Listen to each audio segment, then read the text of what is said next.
Phone company of India limited, फिर HMB और अब सारेगामा एक म्यूजिकल नेम है। तो कंपनी देखिए म्यूजिक लाइसेंसिंग में, आर्टिस्ट मैनेजमेंट में, फिर आपके म्यूजिक रिटेलिंग में है, फिर डिजिटल कंटेंट बनाने में काम कर रही है, काफी इवेंट्स भी कर रही है आजकल। इवेंट्स और ये सब काफी इन है। हमने देखा किस तरीके से आजकल बड़े बड़े जो ये इवेंट्स अलग अलग जगह जाके हो रहे हैं और एक ही परफॉर्मर हर जगह जाता है, तो उससे भी बहुत बड़ा एक माहौल बना हुआ है। सो कंपनी ने कुछ डीमर्जर भी किया था, जहां से एक डीजी ड्राइव डिस्ट्रीब्यूटर्स बोल के कंपनी निकली। सो ओवरऑल बहुत कुछ कहने को है। जेम्स में मैंने स्टॉक को कवर किया हुआ है। एक बेहतरीन company RP Sanjeev Goenka group, strong pedigree, strong history, strong product line और स्ट्रॉन्ग फंडामेंटल्स। फंडामेंटल्स में देखिए रिटर्न ऑन कैपिटल एम्प्लॉयड बढ़िया 20% का, रिटर्न ऑन इक्विटी भी 15-16%, पिछले 3 साल में प्रॉफिट की कैगर 21% के लगभग दी है, और क्वार्टरली रिजल्ट्स भी ठीक ठाक है। 52 करोड़ के सामने 62 करोड़ का पैट था दिसंबर 2024 में। आगे भी आने वाले दिनों में मुझे लगता है कि रिजल्ट्स बढ़िया ही आएंगे, जो मैं कौन कॉल नोट्स पढ़ रहा था उन सबको देखते हुए। सो ओवरऑल मुझे लगता है कि स्टॉक में बिल्कुल इन लेवल्स पे निवेश किया जा सकता है, क्योंकि करेक्ट भी हुआ है। ऊपर का लेवल 700 के लगभग दिखाया हुआ है, वहां से आज हमें ये 490 के लगभग मिल रहा है, तो अच्छे लेवल पे आ गया। So one can by this stock at these levels. 590 630 के टारगेट के लिए अगेन बार बार कहूंगा, आप स्टैगर्ड वे में बाइंग करें और बहुत एग्रेसिवली बाइंग नहीं करें, धीरे धीरे खरीदे, ज्यादा बेहतर रहेगा। 590 और दूसरे 630 के टारगेट के लिए सारेगामा इंडिया पसंद आ रहा है लॉन्ग टर्म के लिए संदीप जी को, यह है उनकी पसंद। एफआईआईज डीआईएस के डेटा पर भी एक नजर डाल लेते हैं। हमने देखा एफआईआईज ने यानी विदेशी संस्थागत निवेशकों ने कैश मार्केट में की है करीब 2035 करोड़ रुपए की बिकवाली, तो वहीं डीआईआईज यानी घरेलू संस्थागत निवेशकों की तरफ से आए हैं करीब 2321 करोड़ रुपए की खरीदारी के आंकड़े। पहले कॉलर से बात करते हैं। इस वक्त हमारे साथ भुवनेश्वर से श्री कृष्ण मोहंती हैं। नमस्कार सर, क्या सवाल है आपका? नमस्कार मैडम, स्वाति मैडम नमस्कार, और आपको वुमेन्स डे का अग्रिम हार्दिक अभिनंदन। धन्यवाद, बहुत बहुत धन्यवाद। संदीप जी नमस्कार। बताइए। नमस्कार नमस्कार नमस्कार। आप तो मेरे को जानते हैं, ज्यादा मेरे को आईपीओ मिलता है। अब हरदम बोलते हैं कि मैं आईपीओ इन्वेस्टर हूँ, तो 2 आईपीओ में मैं फंस गया। एक यूनिपार्ट्स लिमिटेड और डिलीवरी लिमिटेड, दोनों मिला था, और एक खरीदा था एनटीपीसी ग्रीन 125 में 1000 शेयर। इतने में क्या करें? मैं तो रख सकता हूँ, 2 साल रख सकता हूँ। बिल्कुल, पहले तो धन्यवाद, और अच्छा लगा, आप बेहतरीन कॉलर हैं। वुमेन्स डे भी विश किया आपने, and happy women's day to you also. और डिलीवरी की आपने बात की, देखिए डिलीवरी समहाउ, देखिए कंपनी अच्छी है, एक स्टार्टअप नेचर वाली कंपनी, लॉस मेकिंग है अभी भी और अब लिस्ट हुई है, तो डिलीवरी लिमिटेड कंपनी गजब की है, काम बेहतरीन करती है, बट मुझे फंडामेंटल्स वाइज महंगी लगती है, इसलिए मैं स्टॉक को मैंने रेकमेंड नहीं किया है। बट हालांकि जो कंपनी का अब धीरे धीरे टर्न अराउंड और प्रॉफिट्स आ रहे हैं, और जो ये सेक्टर में है लॉजिस्टिक्स में, वहां पे देखिए काम हो रहा है, सो ऐसा नहीं है, बट मेरे ऑफ रडार है, तो मैं यही कहूंगा कि आप होल्ड करें। इतने करेक्शन के बाद बेचने का कोई औचित्य है नहीं, मुझे लगता है कि बाउंस बैक देना चाहिए। यूनिपार्ट्स, यस, यूनिपार्ट्स में कहीं ना कहीं मैं भी थोड़ा सा, हालांकि मैंने दिया उसका टारगेट्स अचीव हुए हैं, बट ओवरऑल कंपनी दिखने में फंडामेंटली सब कुछ बहुत बढ़िया लगता है, बट ओवरऑल एक कंपनी ने उस लेवल का परफॉर्मेंस नहीं दिया जितना बाकी कंपनियों ने इस सेक्टर की दी है, क्योंकि मतलब जो मैं बेसिकली इंजीनियरिंग सिस्टम्स और सॉल्यूशंस बनाती है कंपनी, और वैल्यूएशंस वाइज भी सस्ता हो गया, काफी करेक्ट हो चुका है, बट इतना करेक्ट इस तरीके से होना मार्केट के साथ। रमी खेलो तो जंगली रमी पे, India's most trusted rummy site जंगली। फ्रैंकली तो मुझे लगता है कि स्टॉक में बने रहें एक बार के लिए तो, और उछाल पे हम निकलने की कोशिश करेंगे, क्योंकि मार्केट्स में और बहुत सारे ऑप्शंस हैं, उसी पैसे से हमें और बेटर बाउंसिंग को प्ले करना, तो मुझे लगता है कि यहाँ से थोड़ा निकलने की कोशिश करेंगे हम उछाल पे।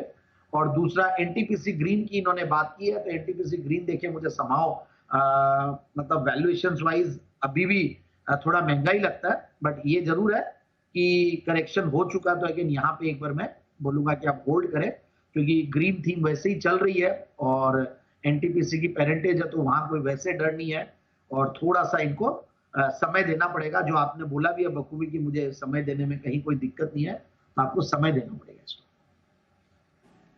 ओके सर, चलिए अगला कॉलर हमारे साथ है असम से अंकित जी। नमस्कार सर, क्या सवाल है आपका? नमस्कार स्वाति मैडम, पहले तो महिला दिवस की आपको और जी बिजनेस की सभी महिलाओं को मेरा हार्दिक शुभेच्छा। और जैन साहब का तो मैं इतना बड़ा फैन हूँ कि उनका तो कम और उनकी हंसी का ज्यादा फैन हूँ। वो सालासर दरबार भी गए थे, खाली अपने पोर्टफोलियो के लिए गए थे ना, सभी के लिए गए थे, वो मेरे को जानना था। और उनको मैं बड़ा फॉलो करते रहता हूँ। उनका मैं 30 सेकंड समय लूंगा, जानता हूँ उनकी बहुत कीमत है 30 सेकंड की भी। तो मेरा पहले तो मैं सवाल पर आता हूँ। मेरा सवाल है कि आजाद इंजीनियर लिया हुआ है मेरा 1700 पर, किर्लोस्कर प्यूमेटिक लिया हुआ है 1400 पर। और सर कि जैसे आप लोग जी बिजनेस में जैसे बातें करते हैं कि मैं तो एक बैचलर हूँ सर, आप लोग की बातें सुनकर तो ऐसा लग रहा है कि शादी करने का नहीं होता है। ऐसा लगता है शादी करने से सर जैसे आप लोग के घर में बेलन हथौड़ा चलता है, वैसे तो हम लोग के घर में भी चलेगा। इससे अच्छा सर हम लोग बैचलर ही ठीक है। Okay, over to you Sandeep ji. Yeah thank you so much. आप मेरी हंसी के वो है और प्लस इतने बड़े फॉलोअर है। सालासर आया था, सबके लिए मैंने प्रार्थना की और कुछ तो समय और कोइंसिडेंस भी ऐसा रहा कि मार्केट्स वहां से बाउंस बैक ही किया। बट ठीक है, दर्शन करना एक हमेशा का एक रूटीन है। मैं हर क्वार्टर में जाता हूँ, हर 3 महीने में एक बार जाते हैं। बट एनीवेज, आजाद इंजीनियरिंग देखिए, ये स्टॉक वैसे काफी ये भी करेक्ट कर चुका और वैसे आउट परफॉर्मिंग स्टॉक है। मार्केट के करेक्शन के साथ उतना नहीं गया और रिजल्ट्स ठीक थे। और ये काफी वैसे पॉपुलर कंपनी है इन टर्म्स ऑफ मतलब मार्केट्स में। काफी मैंने अभी हमारे भी पैनल पे एनालिस्ट ने इसको रेकमेंड किया है, क्योंकि प्रोमोटर्स की strong share holding, FIS DIS की स्ट्रॉन्ग शेयर होल्डिंग, ये सारी चीजें मैटर करती है। But at the same time मुझे थोड़ा सा स्टॉक इन मार्केट्स में महंगा लगता है, क्योंकि इतने महंगे स्टॉक्स में मुझे थोड़ा सा अभी मैं परहेज कर रहा हूं। मैंने जैसा शुरुआत में कहा कि वैल्यू कॉन्शियस है और हम थोड़ा जब मार्केट्स करेक्ट हो रहे हैं तो वैल्यू वाले स्टॉक्स भी मिलते हैं, तो कहीं कोई दिक्कत नहीं है। बाकी कंपनी काम बहुत जबरदस्त करती है, एरोस्पेस कंपोनेंट्स और ये बनाने वाली बहुत कम कंपनीज होती है। तो आजाद इंजीनियरिंग मेरी तरफ से होल्ड है। वैसे किर्लोस्कर न्यूमेटिक तो again one of my favourite companies, अभी मैंने रिसेंटली जैन साहब के जेम्स में स्टॉक को दिया है, तो बिल्कुल इस स्टॉक को होल्ड करना चाहिए। और बल्कि ये थोड़ा लॉन्ग टर्म नजरिया रखे, ये स्टॉक अच्छा करेगा। ये भी अच्छा करेक्ट हुआ नीचे के लेवल से, और हो सकता है तो यहाँ पे इन लेवल्स पे बाइंग भी की जा सकती है मेरे हिसाब से। जी, हिसार से राहुल जी से भी बात कर लें। नमस्कार सर, क्या सवाल है आपका?